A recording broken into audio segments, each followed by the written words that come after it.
Friends, welcome back to Aliya port. आज का हमारा टॉपिक है 3D क्लोज पैकिंग। तो first of all close packing क्या होती है? देखिए, एक एनालॉजी समझते हैं। मान लो एक सूटकेस है, आपको पैक करना है, उसमें कपड़े बहुत सारे, you can just dump it in, तो उससे आप ज़्यादा कपड़े फिट नहीं कर सकते और फिर सूटकेस बंद करना भी मुश्किल होगा, राइट? लेकिन वही अगर आप कपड़े तरीके से फोल्ड करके या वो रोल करके रखते हैं तो आप उतनी ही जगह में ज़्यादा कपड़े भर सकते हैं और सूटकेस भी स्मूथली बंद हो जाएगा। तो जो सूटकेस में जगह उतनी है, लेकिन पहली बारी में आपने ऐसे ही रख दिए, पर दूसरी बार जब फोल्ड करके रख रहे हो, आप उस जगह को एफिशिएंटली यूज कर रहे हो। उस जगह में से आप मैक्सिमम जितनी जगह यूज कर सकते हो आप कर रहे हो, और उसमें मैक्सिमम जितनी चीजें भर सकते हो आप भर रहे हो, राइट? तो जब वो किसी भी, सिमिलरली सॉलिड्स में, क्रिस्टलाइन सॉलिड्स में जो पार्टिकल्स होते हैं, एटम, मॉलिक्यूल, आयन, जो भी है, उतनी ही जगह होती है, और पार्टिकल्स जो होते हैं वो अरेंज्ड होते हैं, कई बार ऊपर के ऊपर होते हैं, कई बार कुछ स्पेसिफिक अरेंजमेंट होता है पार्टिकल्स का। अगर नॉन डायरेक्शनल बॉन्ड है, मतलब बॉन्ड हर डायरेक्शन में स्ट्रेंथ सेम है, तो हम सिर्फ स्टेबिलिटी के हिसाब से देखते हैं कहाँ जाएगा, राइट? और हमें ये पता है कि ज्यादा स्टेबल कंपाउंड वो होगा जिसमें कोऑर्डिनेशन नंबर ज्यादा होगा। मतलब एक एटम बहुत ज्यादा एटम से सराउंडेड है, ज्यादा नेबरिंग एटम्स है। कोऑर्डिनेशन नंबर क्या होता है कि एक एटम के कितने नेबरिंग एटम्स है, उसे हम कहते हैं कोऑर्डिनेशन नंबर। जितना ज्यादा कोऑर्डिनेशन नंबर होगा उतनी कम एनर्जी होगी और उतना स्टेबल आपका कंपाउंड होगा, राइट? कंपाउंड सॉलिड जो भी है उतना स्टेबल होगा जितना ज्यादा कोऑर्डिनेशन नंबर। तो स्ट्रक्चर हमें उस हिसाब से बनाना है कि कोऑर्डिनेशन नंबर मैक्सिमम रहे। और उसी स्ट्रक्चर में हमें पैकिंग का भी ध्यान रखना है कि उस जगह में जितनी आप चीजें फिट कर सकते हो, जितने पार्टिकल्स फिट हो सकते हैं वो हो। जब ऐसा करते हैं और जगह को मैक्सिमम एफिशिएंसी से यूज करते हैं, तो हम कहते हैं कि हमने क्लोज पैकिंग की है। क्लोज पैकिंग भी वन डायमेंशन में भी होती है, टू डायमेंशन में भी होती है, थ्री डायमेंशनल भी होती है। थ्री डायमेंशनल की हम आज बात करने वाले हैं। थ्री डायमेंशनल का मतलब हुआ length, breadth, height. Two dimensional में सिर्फ प्लेन देखते हैं, इसमें हम प्लेन को ऊपर के ऊपर चढ़ा के भी देखेंगे, right? Three dimensional close packing भी फिर तीन तरीके से होती है। एक होती है सिंपल क्यूबिक पैकिंग, एक होती है आपकी सिंपल क्यूबिक पैकिंग, दूसरी होती है आपकी हेक्सागोनल एचसीपी, दूसरी होती है क्यूबिक क्लोज पैकिंग या FCC, face centred cubic packing, ठीक है? सबसे पहले जो सिंपल क्यूबिक यूनिट सेल होता है, कुछ ऐसा होता है। आप देखो, इसमें एक लेयर है, सब हॉरिजॉन्टली वर्टिकली परफेक्टली अलाइंड है पूरा, राइट? ये पूरी लेयर सब सेम है। तो इसे हम ए टाइप ऑफ पैकिंग भी कहते हैं, right? This is also known as a type of packing. अब आप देखो यहाँ पे क्या है, ये जो मेरे एक लेयर बनी हुई है बिल्कुल ऊपर के ऊपर है, एक पार्टिकल के ऊपर एक पार्टिकल, उसके ऊपर पार्टिकल, उसके ऊपर पार्टिकल, परफेक्ट क्यूब बना हुआ है ये, right? So the spheres, the particles are horizontally and vertically aligned, ठीक है? इससे हम कहते हैं, इसमें जो यूनिट सेल है, मतलब ये वाला, ये यूनिट सेल क्या होता है? एक स्पेसिफिक पैटर्न जो all over the crystal repeat होता है। जैसे यहाँ पे आप देखो, ये क्यूब बनाया हुआ है, जैसे हर कॉर्नर पे एक पार्टिकल है, वो इसका यूनिट सेल है। इसमें सिंपल क्यूबिक यूनिट सेल होता है, राइट? अच्छा, इसमें पैकिंग एफिशिएंसी कितनी होती है? 52%। अगर आपको इसका प्रूफ चाहिए तो देखिए, मान लो आप जिस रूम में बैठे हो, इट्स अ क्यूब, और हर कॉर्नर पे एक पार्टिकल है। अब आप नोटिस करो, ये अगर एक पार्टिकल है, ये एक कॉर्नर है, ये ऐसे है, और ये एक कॉर्नर है, ये और कितने स्क्वायर से जुड़ रहा है? ये है, ये यहाँ नीचे भी एक स्क्वायर से जुड़ेगा, साइड में भी जुड़ेगा, ऐसे, राइट? चार स्क्वायर में जा रहा है, और ये एक प्लेन है। अभी आप देखोगे, ये ऊपर वाले, तो इसके ऊपर भी क्यूब चढ़ेंगे चार, तो चार नीचे और चार ऊपर, मतलब 8। तो एक पार्टिकल कितने, 8 क्यूब्स में है, तो हर क्यूब में एक्चुअली 1/8 पार्टिकल जा रहा है। और एक क्यूब के कितने कॉर्नर्स होते हैं? 8, तो इंटू 8 मतलब एक पार्टिकल इफेक्टिवली होता है। एक पार्टिकल का वॉल्यूम कितना हुआ? स्फीयर है तो 4/3 पाई आर क्यूब अपॉन, अब जो क्यूब है, अब देखो क्यूब ऐसे बना हुआ है मेरा, ऐसे, जहां एक खत्म होता है वहां दूसरा शुरू होता है, मतलब, और यहाँ बिल्कुल सेंटर से हम देखते हैं, तो सेंटर से एज तक कितना आर डिस्टेंस होगा? आर इस तरफ से और आर उस तरफ से, मतलब ये पूरी साइड जो है वो 2r की है, राइट? तो क्यूब की साइड अगर 2r है, मतलब 2r का क्यूब इंटू 100%, आर आर आप काट दो, ये बचेगा मेरे पास पाई बाय 6 इंटू 100%, ये 0.52 या 52% पे आ जाएगा। मतलब इसमें 48% जगह खाली है, राइट। इसकी पैकिंग एफिशिएंसी 52% है, मतलब 100 सेंटीमीटर क्यूब सॉलिड में सिर्फ 52 सेंटीमीटर क्यूब में पार्टिकल्स हैं और बाकी 48 सेंटीमीटर क्यूब खाली है। अच्छा, कोई भी एक पार्टिकल आप देखो कितने पार्टिकल्स कांटेक्ट में है। ये मेरे पास है, इसमें ये वाला पार्टिकल अगर आप मान लो तो ये ऊपर वाला, ये साइड, ये साइड, ये साइड, एक इसके पीछे वाला और एक इसके आगे भी स्ट्रक्चर में कोई आएगा। तो कितने पार्टिकल से कनेक्टेड है? 6। तो मतलब यहाँ पे कोऑर्डिनेशन नंबर कितना है? 6। ठीक है, तो सिंपल क्यूबिक पैकिंग में जो कोऑर्डिनेशन नंबर है that is equal to 6। Pretty much mainly यही चीज होती है। अच्छा, एक और चीज आती है, first nearest, second nearest and third nearest neighbour. वो क्या होता है कि जो पार्टिकल है वो कितनी पास है, सबसे पास जो होगा that will be nearest neighbour, second nearest जो होगा that will be second nearest neighbour, third nearest जो होगा वो होगा थर्ड नियरेस्ट थर्ड नेबर।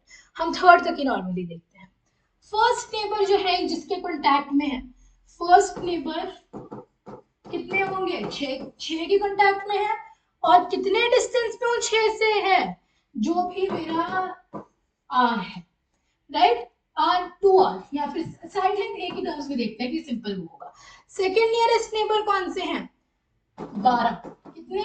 जो ए रूट 2 डिस्टेंस पे, ये कौन से हैं? जो डायगनल है, जैसे ये रुको, हाँ, जैसे ये और ये, ठीक है, रुको, अब क्लियरली दिख जाएगा। ये जो डायगनल ही है, राइट। अच्छा, 4 आगे डायगनल है, चार इस प्लेन में डायगनल है, 4 पीछे वाले प्लेन में डायगनल होंगे और 4 आगे वाले प्लेन में डायगनल होंगे। तो 4 3 12, तो 12, तो मेरे पास 12 है सेकंड नियरेस्ट नेबर्स। तो जो थर्ड नियरेस्ट नेबर्स होते हैं वो अब कौन से हो गए? जो बॉडी डायगनल टाइप्स हो गए, राइट, जो इसके पीछे डायगनली है, जो इसके पीछे डायगनली है। कितने डिस्टेंस पे हुए वो? √3a डिस्टेंस पे। और वो कितने हुए? 8, राइट। तो ये आई होप नियरेस्ट नेबर्स का concept at least simple unit cell में क्लियर है। इतना ही पता होना चाहिए। ए टाइप कहते हैं 52% packing efficiency, coordination number 6, first nearest neighbour ए डिस्टेंस पे 6, सेकंड नियरेस्ट नेबर ए √2 डिस्टेंस पे 12 होते हैं, third nearest neighbour √3a distance पे 8 होते हैं। ठीक है, नेक्स्ट है। नेक्स्ट चीज आपके पास आती है हेक्सागोनल क्लोज पैकिंग, HCP। तो HCP में क्या होता है मेरे पास? देखिए, ये समझने के लिए मान लो मेरे पास कुछ पार्टिकल्स हैं, ऐसे ऐसे जुड़े हुए हैं, तो ऐसे हैं, पूरी लेयर है ऐसे, राइट,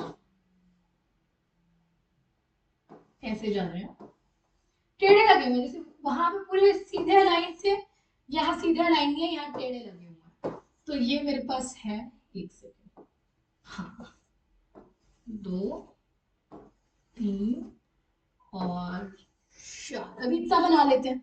ठीक है, इसमें मेरे पास देखो 2 टाइप के वॉइड्स हैं। एक तो ये वाला है जो पॉइंट कर रहा है अपवर्ड्स, एक ऐसे वाले हैं जो पॉइंट कर रहे हैं डाउनवर्ड्स, राइट। मान लो मैंने लेबल कर देती हूँ, this is void A, this is void B. Void है वो सारे हैं जो पॉइंट कर रहे हैं अपवर्ड्स, वॉइड बी सारे हैं जो पॉइंट कर रहे हैं डाउनवर्ड्स। अब मैं ये जो लगा सकती हूँ ऊपर, जो मैं स्फीयर लगाऊंगी वो मैं कैसे लगा सकती हूँ? या तो मैं ऐसे लगा सकती हूँ कि वो सारे वॉइड ए कवर करे, या वो सारे वॉइड बी कवर करे। जैसे मान लो मैंने लगाया ऐसे, ठीक है, ऐसे ऐसे ऐसे, कि वो ये सारे वॉइड्स कवर कर रहे हैं, राइट। ऐसे मैंने लगा दिया, ऐसे मैंने लगा दिया, और जो ऊपर की लेयर है वो बिल्कुल जैसे व्हाइट वाली लेयर है बिल्कुल वैसे ही लगेगी। जैसे मेरे पास ये थे, इसके ऊपर ये वाले पॉइंट्स जो हैं ये ढकने के लिए मैंने ये 3 लगाए हैं, ये जो ब्लू वाले हैं। ये ब्लू वाला और कहाँ के? ये वाला, ये वाला और ये वाला पॉइंट भी कवर कर रहा है। इसके कवर करने के, इसके ये वाले पॉइंट जो अनटच्ड रह गए वो ऊपर से आके कवर हो जाएंगे, राइट। तो इसमें क्या है, बेसिकली नीचे अगर हेक्सागन के ऊपर एक छोटा सा ट्राइंगल आके लग रहा है, फिर एक दोबारा हेक्सागन लग रहा है, मतलब पहली लेयर और तीसरी लेयर सेम है, दूसरी लेयर और जो इसके ऊपर चौथी लेयर आएगी ऐसी वाली, ये दोनों सेम होंगे, राइट। तो इसमें every second layer is the same.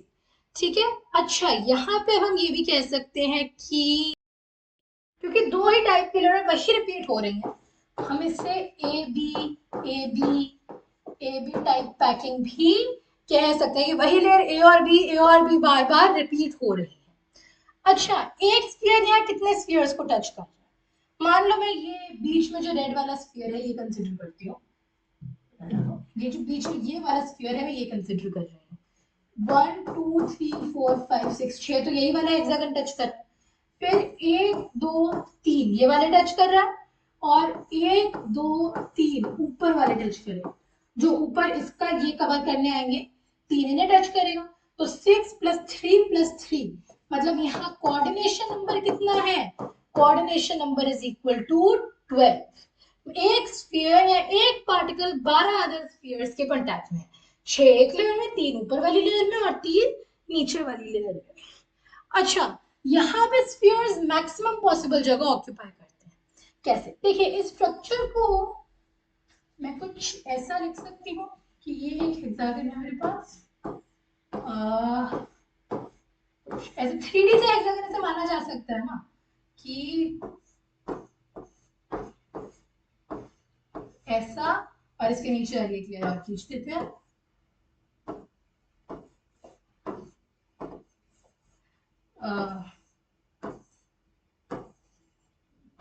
ऐसे हम मान सकते हैं हेक्सागन को। इसमें ये डिस्टेंस कितना है? देखिए, हेक्सागन यहाँ पे ये वाला हेक्सागन है, तो इसकी साइड लेंथ कितनी है? कोई भी दो पार्टिकल्स ऐसे हैं और यहाँ बीच से जा रहा है, तो कितनी है? रेडियस यहाँ और रेडियस यहाँ, मतलब 2r। तो this side length is equal to 2r। तो अगर मुझे एरिया निकालना हो, ये देखो ये मेरा हेक्सागन है और मुझे अगर इसका एरिया निकालना है, ये चीज 2r है और एक रेगुलर हेक्सागन है, एक हर साइड 2r है। रेगुलर हेक्सागन में एंगल कितना होता है? 6 माइनस फॉर्मूला होता है n - 2 upon n into 180। n मतलब नंबर ऑफ साइड्स, तो 6 डाल दो, 4 upon 6 which is equal to 120 degree. 120 में भी ये हो जाएगा 60, ये हो जाएगा 60, ये हो जाएगा 60। हाफ हाफ अगर कर देते हैं तो ये हो जाएगा 30 और ये हो जाएगा r। अच्छा, r अपॉन ये जो भी x है that is equal to tan 31 upon √3। तो x कितना है? √3r। ओके, x अगर √3r है और ये 2r है तो इसका एरिया कितना होगा? Half into √3r into 2r के एक ट्राइंगल का एरिया। हेक्सागन ऐसे कितने ट्राइंगल्स का बना है? 6 ट्राइंगल्स का। तो into 6 which is equal to 6√3r²। ठीक है। अच्छा, 6√3r² है ये वाला एरिया। और अगर मुझे वॉल्यूम निकालना है तो मुझे ये वाली हाइट चाहिए। अब ये वाली हाइट कितनी है? ये मैं निकालूंगी with the help of the fact कि यहाँ बीच में एक ट्रायंगुलर लेयर आती है, राइट। तो अगर मैं देखती हूँ कि मेरे अच्छा, इसी में मेरे पास एक ट्रायंगुलर लेयर है, मतलब नीचे एक ये ट्रायंगल है मेरे पास और ऊपर यहाँ से एक जा रही है ट्रायंगल की तरफ। जो ट्रायंगल का ऊपर वाली ट्रायंगुलर लेयर है उसमें किसी एक पार्टिकल के सेंटर तक ये लाइन जा है, राइट। सो अच्छा, मेरे को पता है ये डिस्टेंस कितना है। ये डिस्टेंस 2r है क्योंकि टेक्निकली यहाँ स्फीयर है और यहाँ स्फीयर है, तो ये डिस्टेंस 2r है। ये डिस्टेंस अगर मैं कुछ x मान लूं, मुझे पता है ये जो एंगल है ये बाइसेक्ट होकर 30 डिग्री बच रहा है मेरे पास, और ये जो है this is equal to r, right. पूरी चीज 2r थी और ये आधा है तो r, तो मैं इसे x निकाल सकती हूँ। r upon x is equal to √3/2।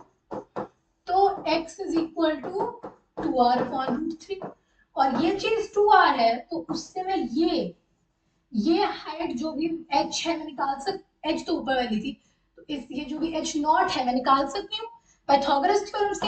h0² plus 4r²/3 is equal to 4r², या h0² इज इक्वल टू कितना? 8r²/3। h0 is equal to 2√2 upon 3r, 3 √ right. अच्छा, मेरे पास h0 आ गया, तो ये पूरी की पूरी h जो है ये क्या है? h is equal to 2√2 upon 3 h r into 2, क्योंकि ये और ये पूरा है, so this is equal to 4√2/3 r। ठीक है, तो वॉल्यूम कितना आ गया मेरे पास? मैंने एरिया क्या निकाला था? वॉल्यूम होता है area into height, right, which is 6√3 pi r² into r² into 3 r, ये ना 4√2/3 आर, 4√2/3 आर। तो जब मैंने निकाला तो ये मेरा 24√2 आर क्यूब, कितना है 24√2 r cube. This is my volume of ये पूरा सिस्टम। अच्छा, इस पूरे सिस्टम में पार्टिकल्स कितने आ रहे हैं मेरे पास? देखो, ये यहाँ पे एक पार्टिकल है, यहाँ एक पार्टिकल है, बीच वाला जो है वो हाफ में कट हो रहा है, आधा ऊपर है आधा नीचे है। मतलब एक्चुअली एक इसमें कितना आ रहा है, आधा ही आ रहा है, आधे दो आ रहे हैं, मतलब एक ये हो गया। बीच वाले ट्रायंगल के तीनों पार्टिकल्स यही हैं, +3 प्लस ये जो बचे 12 पार्टिकल्स हैं। देखो, एक पार्टिकल जो है ऐसे, देखो एक हेक्सागन है मेरे पास, ये वाला पॉइंट मान लो, ये 3 और हेक्सागन्स में जाके लग सकता है, राइट? 3 हेक्सागन्स यहाँ और 3 हेक्सागन्स ऊपर की तरफ, मतलब कितने बन गए मेरे पास? 6। तो एक्चुअली एक हेक्सागन में ये 1/6 ही जा रहा है, तो यहाँ जहां मैं काउंट कर रही थी इनटू 1/6, इसे कर दो तो ये कितना बनेगा? 6। मतलब इसमें इफेक्टिव नंबर ऑफ एटम्स कितने हैं? 6। मतलब वॉल्यूम कितना हुआ? वॉल्यूम आया 6 इंटू एक का volume 4/3 pi r cube upon the total volume, which is equal to 24√2 r cube। ये जब हम रिमूव करेंगे, ये गया, ये आएगा पाई अपॉन 3√2, जब आप कैलकुलेट करोगे 74%। मतलब जो मेरा HCP अरेंजमेंट है, हेक्सागोनल क्लोज पैकिंग अरेंजमेंट है, इसकी एफिशिएंसी है 74%। I will once again remind you, 3D arrangement में जो मैक्सिमम पैकिंग एफिशिएंसी आती है दैट इज 74%। मतलब this is the most efficient way of packing. इसमें सबसे ज्यादा जगह एफिशिएंटली यूटिलाइज हो रही है, ठीक है? तो वंस अगेन इसमें जो रिवाइज कर लेते हैं, एबी टाइप पैकिंग कहते हैं, coordination number is equal to 12, packing efficiency 74%। अगर आपको प्रूफ चाहिए तो ये रहा, अगर पैकिंग एफिशिएंसी का प्रूफ चाहिए तो वो ये रहा, right? So I hope HCP packing clear है। Next thing you have is CCP or FCC, CCP या FCC packing, which is your closed cubic packing, जिसे हम, या फिर face centered cubic packing। तो इसमें कुछ ऐसा काम होता है। देखिए, हमने बात की थी कुछ ऐसे, अगर मेरे स्फीयर्स, पार्टिकल्स या स्फीयर्स जो भी कहना है, ऐसे अरेंज्ड है कि ऐसे गैप्स बन रहे हैं बीच में और साइड से ऐसे निकल रहा है, राइट? पहले हमने क्या किया था, सिर्फ ये वाले गैप्स ऐसे कवर किए थे। अब हम क्या करेंगे, देखिए एक काम करते हैं, हम देखते ही इतना पार्ट है जितना हमें फिर स्ट्रक्चर में बना। ये है मेरा, इसमें अगर हम देखते हैं मेरे काम, इसमें अब मैं क्या करूंगी, ये वाले गैप्स कवर करना शुरू करूंगी।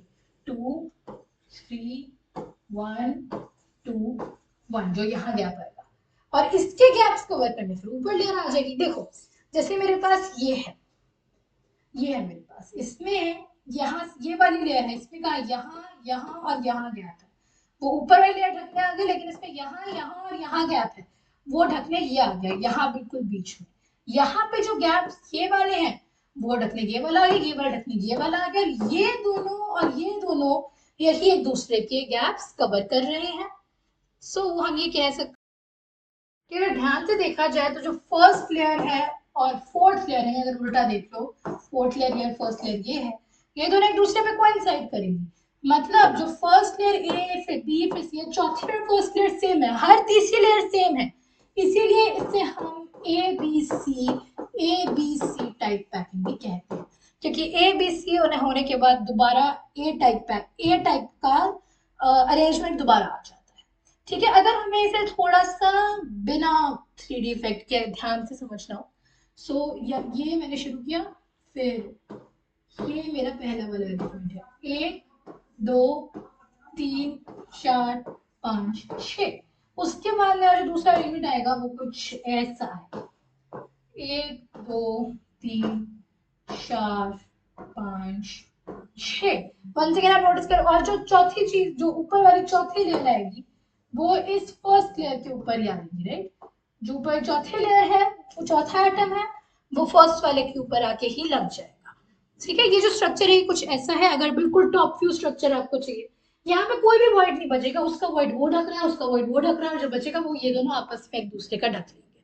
अच्छा, अगर इतना क्लियर है यहाँ पे ए और आर में क्या रिलेशन है, ए यहाँ पे मेरी साइड है, जो भी अरेंजमेंट है, देखो ये और एफसीसी लैटिस सिमिलर है, तो अगर आपको एफसीसी लैटिस समझना है, आप जिस रूम में बैठे हो, once again imagine it's cube, हर कॉर्नर में आप एक स्फीयर इमेजिन कर लो, आपको 180 दिखेगा, और फिर हर दीवार के सेंटर में आप एक स्फीयर इमेजिन करो, आपको आधा ही मिलेगा क्योंकि आधा दीवार के उस पार है, तो आधा आधा स्फीयर आप हर दीवार के सेंटर में आप इमेजिन करो।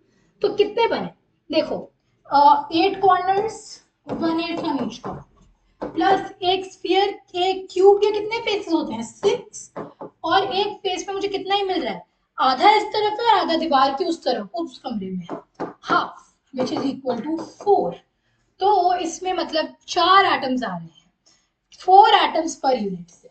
और अगर इसमें मुझे रिलेशन देखना हो ए और आर के बीच में तो कैसा आएगा, देखो जो कॉर्नर पे एटम है, आप पीछे जो कॉर्नर पे एटम है और कॉर्नर पे एटम है और बीच में एक सेंटर में वो मीट कर रहा है, मतलब 1 2 3, और जो स्फीयर है वो ऐसे है, ये आधा है तो आर ये 2 आर ये, और ये पूरा बॉडी डायमीटर, तो अगर ये साइड ए है और ये साइड ए है, तो ये साइड कितनी होनी चाहिए, √a² + a², √2a² मतलब a√2, पर पूरी कितनी है, r 2r r 4r is equal to √2a, a कितना आया 2√2r, ठीक है। और टोटल वॉल्यूम अब देखिए 4 एटम्स पर यूनिट से, मतलब कितना वॉल्यूम हो गया 4 × 4/3 पाई r क्यूब अपॉन कितना है 2√2r, मतलब मेरे क्यूब की साइड अगर 2√2r है तो वॉल्यूम कितना होगा 2√2r का क्यूब,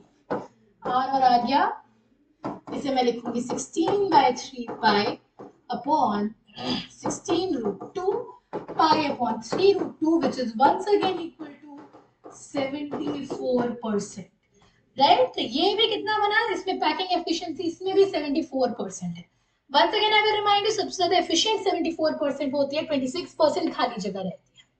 तो इसमें एबीसी टाइप स्ट्रक्चर कहते हैं, इसमें 4 एटम्स पर यूनिट सेल होते हैं, ए इज इक्वल टू 2√2r और पैकिंग एफिशिएंसी 74%। अच्छा, कोऑर्डिनेशन नंबर कितना है, देखिए यही वाला एटम मान लो, कितने एटम्स हैं, कितने एटम्स मिल रहा है, यहाँ पे ऊपर भी एक लेयर कुछ ऐसी होगी, राइट, ऊपर भी मेरे पास एक ऐसी लेयर लगी होगी रेडी टू मूव, और ये जो लेयर है ये इससे 6 के 6 कनेक्टेड है, राइट, 6 कनेक्शन ऊपर की तरफ, 6 कनेक्शन नीचे की तरफ, मतलब 12। कोऑर्डिनेशन नंबर जो है in case of FCC packing, coordination number is equal to 12, ठीक है। So to quickly recapitulate, 3D close packing 3 types की होती है, सिंपल क्यूबिक, एचसीपी, सीसीपी या एफसीसी। सिंपल क्यूबिक में ए टाइप पैकिंग कहते हैं, 52% packing efficiency, coordination number 6, first nearest neighbour 6 होते हैं at a distance a, second nearest होते हैं ए √2 डिस्टेंस पे 12, थर्ड नियरेस्ट होते हैं √3 डिस्टेंस पे 8। उसके बाद आती है आपकी एचसीपी पैकिंग, इसमें क्या होता है जो वॉइड्स है वो ऐसे, मतलब ए भी टाइप पैकिंग है, हेक्सागन के ऊपर ट्रायंगल के ऊपर हेक्सागन, ऐसा स्ट्रक्चर है, ऐसा अगर आपको क्विकली देखना हो तो। पैकिंग एफिशिएंसी इसकी 74% है, वी हैव प्रूवन इट, अगर आपको प्रूफ चाहिए तो ये रहा, इसमें कोऑर्डिनेशन नंबर रहता है 12 and I am missing something, इसमें नंबर ऑफ एटम्स पर यूनिट रहते हैं 6, हाँ ठीक है, ए बी टाइप पैकिंग कहते हैं। Third thing you have is FCC या सीसीपी पैकिंग, इसे एबीसी टाइप पैकिंग कहते हैं, कोऑर्डिनेशन नंबर 12, 4 एटम्स पर यूनिट सेल, एंड इसकी पैकिंग एफिशिएंसी जो होती है दैट इज इक्वल टू 74%। तो I hope 3D close packing clear है। That was all for today's video, good bye, thanks for watching.